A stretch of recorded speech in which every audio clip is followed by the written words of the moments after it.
আসসালামাইকুম আরহামাতুল্লাহি ওবরকাতুহু।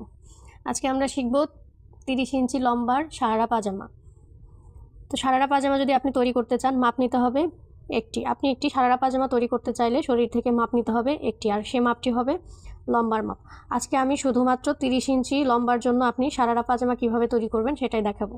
তো পরবর্তীতে আপনারা কত ইঞ্চি লম্বার জন্য পাজামা দেখতে চান আমাকে কমেন্টস করে জানাবেন, আমি ইনশাল্লাহ দেখানোর চেষ্টা করব। তো দেখেন, এখানে আমি কিছু সূত্র লিখব। এটা কিন্তু শুধুমাত্র 30 ইঞ্চির জন্য, যাদের লম্বা হবে 30 ইঞ্চি তাদের জন্য। দেখেন, 1 নাম্বার সূত্র হলো রাবার ঘর। এখানে রাবার ঘর নেব 1.5 ইঞ্চি বা 2 ইঞ্চি কমন বলতে 1.5 ইঞ্চি কম নেব না, 2 ইঞ্চির বেশি নেব না। তো দেখেন, এখানে আমি সেন্টিমিটার ধরে দেখাচ্ছি। আপনারা যখন খাতায় করবেন তখন সেন্টিমিটার ধরে অঙ্কন করবেন, আর যখন কাপড়ে করবেন তখন ইঞ্চিটা ব্যবহার করবেন। তো দেখেন, এখান থেকে আমি ধরেন রাবার ঘর নিলাম 1.5 ইঞ্চি বা 2 ইঞ্চি। তাহলে এখানে রাবার ঘর নিলাম 1.5 ইঞ্চি বা 2 ইঞ্চি। তারপরে 2 নাম্বার সূত্র হলো লম্বা।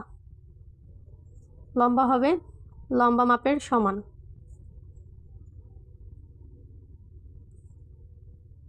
লম্বা হবে লম্বা মাপের সমান। এখানে আমার লম্বা আছে 30 ইঞ্চি, আমি এখানে লম্বা ধরবো 30 ইঞ্চি। তার সাথে আপনার প্লেট নিতে হবে। প্লেট 1 ইঞ্চি, 1.5 ইঞ্চি বা 2 ইঞ্চি, এটা আপনি আপনার ইচ্ছা মতো প্লেটটা নিয়ে নেবেন। আরও বেশিও নিতে পারবেন, কমও নিতে পারবেন। তাহলে লম্বা হবে লম্বা মাপের সমান যোগ প্লেট হবে আপনার ইচ্ছা মতো। এখানে আমার লম্বা আছে 30 ইঞ্চি। এই যে রাবার ঘরের নিচ থেকে আমি লম্বা ধরবো 30 ইঞ্চি। তো খাতা যেহেতু ছোট, ধরেন এটাকেই ধরে নিচ্ছি 30 ইঞ্চি। এটাকেই ধরেন লম্বা নিয়েছি 30 ইঞ্চি। তার সাথে আরও প্লেট নিয়ে নিব। প্লেটটা আমি নিয়েছি 1 ইঞ্চি। আপনারা আপনাদের ইচ্ছা মতো প্লেটটা নিয়ে নেবেন। তারপরে 3 নাম্বার সূত্র হলো হাই। 3 নাম্বার সূত্র হলো হাই। আপনার 30 ইঞ্চি লম্বার জন্য হাই হবে 11 ইঞ্চি। 30 ইঞ্চি লম্বার জন্য হাই 11 ইঞ্চি নিতে পারবেন, 12 ইঞ্চি নিতে পারবেন। যদি একদমই ঢিলেঢালা পোশাক পরতে পছন্দ করেন সেক্ষেত্রে 13 ইঞ্চি নিতে পারেন। তাহলে দেখেন, আমার লম্বা আছে 30 ইঞ্চি। 30 ইঞ্চির জন্য হাই হবে 11, 12 বা 13। তো এখান থেকে ধরেন আমি নিয়ে নিচ্ছি 11 ইঞ্চি। এখান থেকে এটাকেই ধরে নিচ্ছি 11 ইঞ্চি। এটা হলো হাই। তাহলে আমি এখানে হাই নিলাম 11 ইঞ্চি। তারপরে যাব 4 নাম্বার সূত্রে। 4 নাম্বার সূত্র হলো কোমর লাইন। কোমর লাইন সমান হাইয়ের সমান। তাহলে কোমর লাইন হবে হাইয়ের সমান। এখানে আপনার হাই যা বের হবে কোমরও তাই হবে। তো এখানে হাই আছে 11 ইঞ্চি, এখানে কোমর ধরে নিব 11 ইঞ্চি। তো ধরেন আমি এখানে কোমর নিয়ে নিলাম 11 ইঞ্চি। এটা হলো রাবার ঘর। এটা হলো কোমর লাইন। তাহলে কোমর লাইন নিয়েছি হাইয়ের সমান। হাই ছিল 11 ইঞ্চি, কোমর নিয়েছি 11 ইঞ্চি। তারপরে যাব 5 নাম্বার সূত্রে। 5 নাম্বার সূত্র হলো হিপ লাইন। হিপ লাইন হলো আপনার 30 ইঞ্চির জন্য আপনার হিপ লাইন নিতে পারবেন 13 ইঞ্চি বা 13.5 ইঞ্চি। এখানে লিখে দিচ্ছি 13 ইঞ্চি বা 13.5 ইঞ্চি।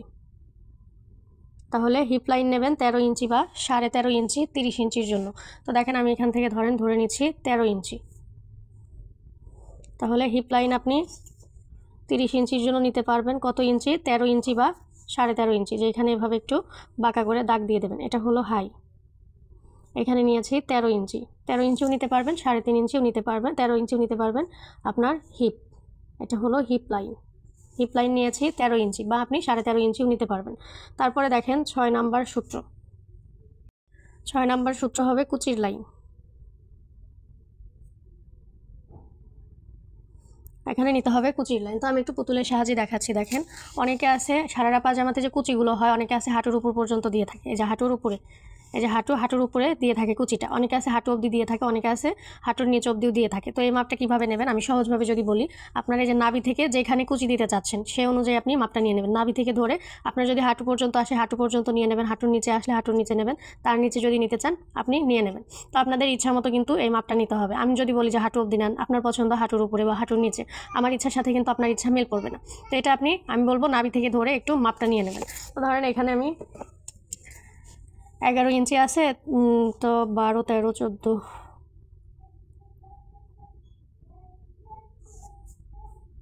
তো এই মাপটা হলো কোমর লাইন থেকে। যে আমি এখানে লিখে দিচ্ছি কোমর লাইন থেকে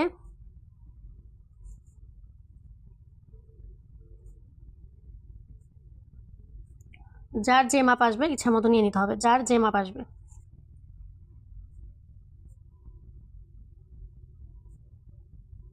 তাহলে কুচির লাইন নিতে হবে কোমর লাইন থেকে যার যে মাপ আসবে, এই যে কোমর লাইন, এখান থেকে যার যে মাপটা আসবে সেই অনুযায়ী আপনার নিতে হবে। তো ধরেন এখান থেকে আমি এই পর্যন্ত দিব কুচির লাইনটা, এখানে দিচ্ছি কুচির লাইন, এই যে রাবার ঘরের নিচ থেকে আমি কুচির লাইন পর্যন্ত দিচ্ছি একটা মাপ। ধরেন এখানে আমার লম্বা আছে 30 ইঞ্চি, তো সেক্ষেত্রে আমি আরও 4 ইঞ্চি বা 5 ইঞ্চি উপরে দিয়ে দিচ্ছি, যেমন ধরেন হাঁটু অবধি আমি দিয়ে দিচ্ছি। তো এই পর্যন্ত ধরেন আমার মাপটা আসে, এখানে আমি দিয়ে দিচ্ছি, এখানে হবে কুচির লাইন। তো আপনারা যে যেখানে কুচি দিতে চাচ্ছেন সেই অনুযায়ী এই মাপটা নিয়ে নেবেন। আর আরেকটা কথা হলো, এখানে আপনার নিতে হবে একটা দাগ। তো এটা দেখা যাচ্ছে যে বড়দের জন্য 6.5 বা 7-8 নিলেই হয়ে যায়, অনেকটা ঢিলে ঢালা হয়। তো আপনার যদি ছোট হয় সেক্ষেত্রে কম করে নেবেন। আরেকটা পদ্ধতি আছে, সেটা হলো আপনার যে পায়ের যে ঘেরের মাপটা আছে, আপনি যার জন্য পোশাক তৈরি করবেন তার যে পায়ের ঘেরের মাপটা আসবে, এই ঘেরের মাপটা নেবেন। এভাবে আপনি ঘেরের মাপটা নেবেন। তো এই ঘেরের মাপটা টাইট ফিটিংভাবেও নেওয়া যাবে না, একদম ঢিলে ঢালাও করা যাবে না। স্বাভাবিকভাবে যে মাপটা আসবে, সেই মাপটা আপনি নেবেন। যেমন ধরেন আমার স্বাভাবিকভাবে মাপ আসলো 14 ইঞ্চি। 14 ইঞ্চিকে অর্ধেক করলে হবে 7 ইঞ্চি, তার সাথে আরও সেলাইয়ের জন্য 1 ইঞ্চি যোগ করলে বা হাফ ইঞ্চি যোগ করলে হবে 7.5 ইঞ্চি। তো এখান থেকে আমি যে দিয়ে দিব 7.5 ইঞ্চি। তো আপনাদের যে মাপটা আসবে, পায়ের ঘেরের মাপ ঢিলে ঢালাভাবে বা স্বাভাবিকভাবে যে মাপটা আসবে সেই মাপটাই নিয়ে নেবেন। তো ধরেন এখানে আমি 30 ইঞ্চির জন্য নিয়ে নিচ্ছি 7.5 ইঞ্চি।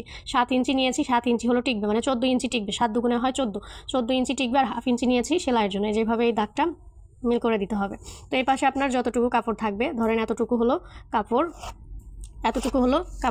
এই যে এতটুকু আপনার কাটিং করতে হবে। আর এই যে এখানে যে যতটুকু বাড়তি থাকবে এই কাপড় দিয়ে আমাদের কুচি দিতে হবে। তো এটা যখন কাপড়ে দেখাবো তখন আর একটু ক্লিয়ার হবেন। এটা হলো কুচির লাইন, এই কাপড়টা হবে 4 পাট।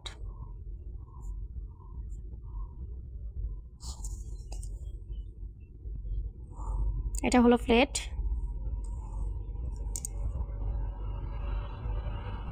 এটা হলো মুহুরি লাইন, এই যেটা হবে এটাতে হবে কুচি। তো দেখেন এটা আমি কাপড়ে দেখাচ্ছি, কাপড়ে দেখলে সহজ মনে হবে। একটা কাপড় নিয়েছি, কাপড়কে ভাঁজ দিতে হবে। কাপড়কে দুইভাবে ভাঁজ করা যায়, আপনারা আপনাদের ইচ্ছা মতো ভাঁজ দিয়ে দেবেন। তো আমি প্রথমে কাপড়টার লম্বালম্বি করে ভাঁজ দিয়ে দিলাম। প্রথমে আমি কাপড়টাকে লম্বালম্বি করে ভাঁজ দিয়ে দিলাম। লম্বালম্বি ভাঁজ দেওয়ার পরে মাঝখান দিয়ে একটা ভাঁজ দিয়ে দিব, এই যে মাঝখান দিয়ে একটা ভাঁজ দিয়ে দিলাম। আমি এখানে ছোট করে দেখাচ্ছি সেন্টিমিটার ধরে, আপনারা অবশ্যই ইঞ্চি ধরে করবেন। আর বাসায় যদি মেশিন না থাকে, আপনার যদি হাতে সেলাই করতে হয়, সেক্ষেত্রে ছোট করেও শিখতে পারবেন, সমস্যা হবে না। তো দেখেন আমি এখানে কাপড়টাকে ভাঁজ দিয়েছি। এখানে আমার হাতের বাম সাইডে আছে কাপড়ের বন্ধ দিক, ডান সাইডে আছে কাপড়ের খোলা দিক। এখানে কাপড় আছে 4 পাট, 1 পাট, 2 পাট, 3 পাট, 4 পাট। তো প্রথমে সুন্দর করে আপনি মাপটা নিয়ে নেবেন। আপনার মাপ ঠিক থাকলে পোশাক কিন্তু ঠিক হবে। প্রথমে নিতে হবে রাবার ঘর। 1 নম্বর সূত্র হলো রাবার ঘর। রাবার ঘর আপনি 1.5 ইঞ্চি বা 2 ইঞ্চি যে কোনো একটা দিয়ে দেবেন। তো ধরেন এখানে আমি 1.5 ইঞ্চি বা 2 ইঞ্চি যে কোনো একটা দিয়েছি। 2 নম্বর সূত্র আছে লম্বা। লম্বা হবে লম্বা মাপের সমানযোগ 1 ইঞ্চি, 1.5 ইঞ্চি বা 2 ইঞ্চি প্লেট আপনি আপনার ইচ্ছা মতো দিয়ে দেবেন। তো এখান থেকে ধরে লম্বা আছে আমার 30 ইঞ্চি। তো ধরেন এটাকেই ধরে নিলাম আমি লম্বা 30 ইঞ্চি, তার সাথে হলো আরও 1 ইঞ্চি দিলাম প্লেট। তারপরে সূত্র দেখেন হাই হলো 30 ইঞ্চির জন্য 11 ইঞ্চি, 12 ইঞ্চি বা 13 ইঞ্চি। এই যে রাবার ঘর, এই রাবার ঘরের নিচ থেকে নিতে হবে হাই। তো হাই আপনি 11 ইঞ্চি, 12 ইঞ্চি বা 13 ইঞ্চি নেবেন 30 ইঞ্চি লম্বার জন্য। যদি টাইট ফিটিং বা স্বাভাবিকভাবে করতে চান 11 ইঞ্চি বা 12 ইঞ্চি নেবেন। যদি একটু ঢিলে ঢালা পোশাক পরতে পছন্দ করেন সেক্ষেত্রে 13 ইঞ্চি নেবেন। তারপরে 4 নাম্বার সূত্র হলো কোমর লাইন। কোমর লাইন হবে হাইয়ের সমান, তাহলে কোমর লাইন পাচ্ছি হাইয়ের সমান। হাই নিয়েছে 11 ইঞ্চি, এখানে কোমরও ধরবো 11 ইঞ্চি। আপনার হাই যা হবে কোমরও তাই নিয়ে নেবেন। এটা হলো রাবার ঘর, এটা হলো কোমর লাইন। তারপরে সূত্র হলো হিপ লাইন। আপনার 30 ইঞ্চি লম্বার জন্য হিপ লাইন হবে 13 ইঞ্চি বা 13.5 ইঞ্চি। তাহলে 30 ইঞ্চি লম্বার জন্য আপনার হিপ লাইন হবে 13 ইঞ্চি বা 13.5 ইঞ্চি। এখান থেকে আমি নিয়ে নিচ্ছি ধরেন 13 ইঞ্চি। এই যে এখান থেকে ধরে আমি নিয়েছি 13 ইঞ্চি। এই দাগের সাথে এই দাগ মিল করে দিব, এভাবে মিল করে দিব। মিল করার পরে এখানে হাইয়ের শেপটা দিয়ে দিব। এটা হলো হাই আর এটা হলো হিপ লাইন। তারপরে আপনার কুচির লাইনটা খুঁজে বের করতে হবে। কুচির লাইন হবে কোমর লাইন থেকে যার যে মাপ আসবে, আপনি যেখান থেকে কুচি দিতে চাচ্ছেন সেই অনুযায়ী মাপ নিয়ে নেবেন। তো রাবার ঘরের নিচ থেকে ধরেন আমি এইখান থেকে কুচি দিতে চাই হাঁটু অবধি। তো ধরেন আমি যে রাবার ঘরের এই যে নাভি থেকে হাঁটুর একটা মাপ নিয়ে নিলাম। তো নাভি থেকে হাঁটুর একটা মাপ নিয়ে নিয়েছি। রাবার ঘর থেকে ধরেন আমার এখানে এসেছে 20 ইঞ্চি বা 24 ইঞ্চি 25 ইঞ্চি এরকম এসেছে। তো ধরেন সেই হিসাবে আমি এখানে একটা মাপ দিয়েছি। আর এখানকার যে মাপটা হবে, এই মাপটা আপনার পা থেকে নিতে হবে, ঢিলে ঢালা নেবেন। তো বড়দের জন্য দেখা যাচ্ছে যে 6.5, 7, 8.5 এরকম নিলেই হয়ে যায়। আর ছোটদের জন্য আরেকটু কম করে নিতে হয়। বা এটা আপনার পায়ের যে মুহুরির মাপটা আছে বা ঘেরের মাপটা আছে সেই মাপ নিয়েও করতে পারেন। তো ধরেন আমি এখানে নিয়েছি 7.5 ইঞ্চি। এখন এই যে এই দাগটার সাথে এই দাগ মিল করে দিতে হবে এভাবে। তো এখান থেকে যে কাপড়টা থাকবে এটা হবে কুচির লাইন। এই যে এই সম্পূর্ণ কাপড়টাতে আমরা কুচি দিব। এটা হলো প্লেট। তো এই অনুযায়ী আমি দেখেন কাটিং করে নিচ্ছি। প্রথমে হাই বরাবর কাটিং করে দিচ্ছি।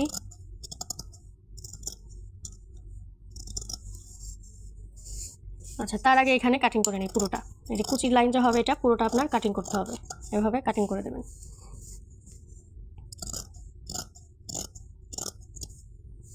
কোমরের উপরে একটা জোড়া আছে, জোড়াটা কাটিং করবেন। তো যে এই লাইন আমাদের কুচি দিতে হবে, নিচে একটু সমান করে কাটিং করে দিচ্ছি।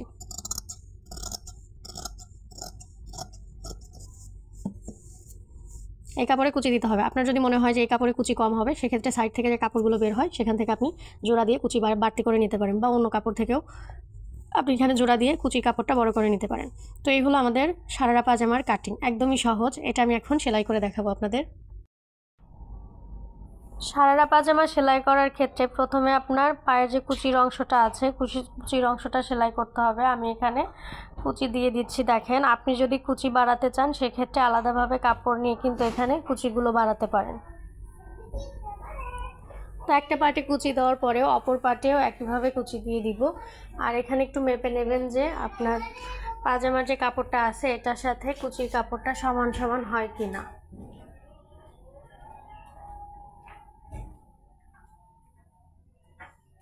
তো দুইটা পাটে কুচি দেওয়ার পরে এখন পায়ের যে পাজামার যে কাপড়টা আছে পায়ের অংশে আমরা কুচির কাপড়টা মিল করে নেব। সোজা দিক একসাথে রেখে তারপরে সেলাইটা দেওয়ার চেষ্টা করবেন।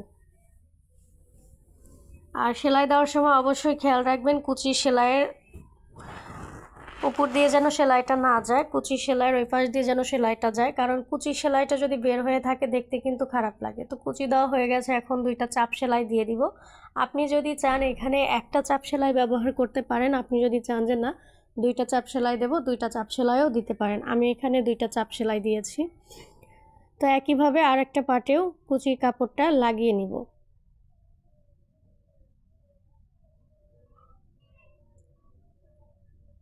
পরবর্তীতে কোন ক্লাসটা বা কোন ভিডিওটা দেখতে চাচ্ছেন সবাই কমেন্টস করে জানাবেন। বা লম্বার মাপ যদি চেঞ্জ করতে হয়, এখানে তো আমি 30 ইঞ্চি ধরে দেখিয়েছি, আপনারা যে কোনো একটা মাপ দিতে পারেন। ইনশাল্লাহ আমি চেষ্টা করব সেই মাপ ধরে সূত্র সহকারে দেওয়ার জন্য।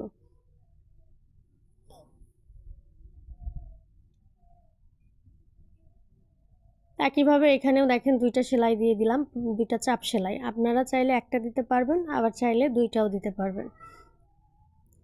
তো দুইটা চাপ সেলাই দেওয়ার পরে এখন কাপড়ের সোজা দিক একসাথে রেখে আপনার হাই সেলাইটা করতে হবে। এখন আমি হাই সেলাই করে নিচ্ছি।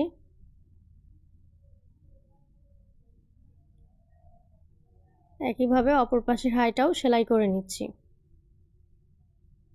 দুই পাশের হাই সেলাই করা হয়ে গেলে এখন আপনার এই যে পায়ের সাইডের অংশে সেলাই দিতে হবে। এখন আমি পায়ের সাইডের অংশে সেলাই করে নিচ্ছি।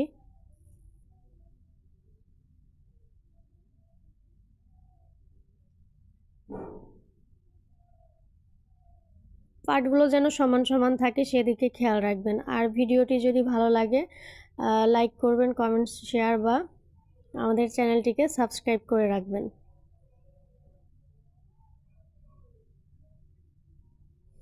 এখন পায়ের যে প্লেটটা আছে মুহুরির অংশে প্লেট বরাবর ভাঁজ দিয়ে এখানে একটা সেলাই করে নেব।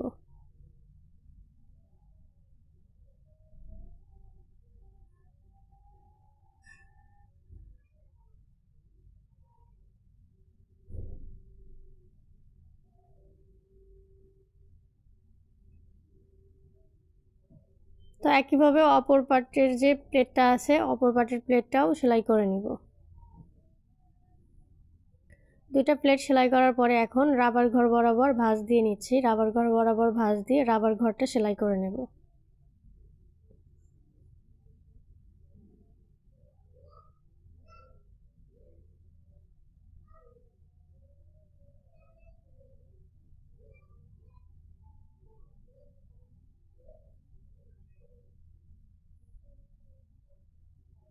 রাবার ঘরটা সেলাই করার পরে আমি রাবার লাগিয়ে নিচ্ছি। তো এই যে রাবার লাগানোর পরে ফাইনাল লুক হচ্ছে এটা।